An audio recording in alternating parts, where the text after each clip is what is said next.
আসসালামু আলাইকুম এভরিওয়ান। আজ চলে আসলাম তেতুলিয়া খান বাহাদুর কাজী সামাতুল্লাহ শাহী জামি মসজিদে। মসজিদটি পাইকগাছা যেতে পড়ে। মসজিদটি নির্মাণ করেছিলেন খান বাহাদুর কাজী সামাতুল্লাহ। উনি ছিলেন এখানকার জমিদার।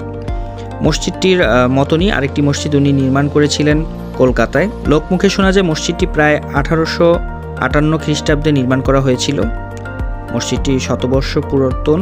মসজিদটির সেই পুরাতন তার ঐতিহ্য ধরে রেখেছে এবং মসজিদের সাথে একটি পুকুর রয়েছে যেটি দিয়ে তখনকার সময়ে মুসল্লিরা অজু করতেন এবং তার সাথে একটি পুরাতন অজুখানাও রয়েছে।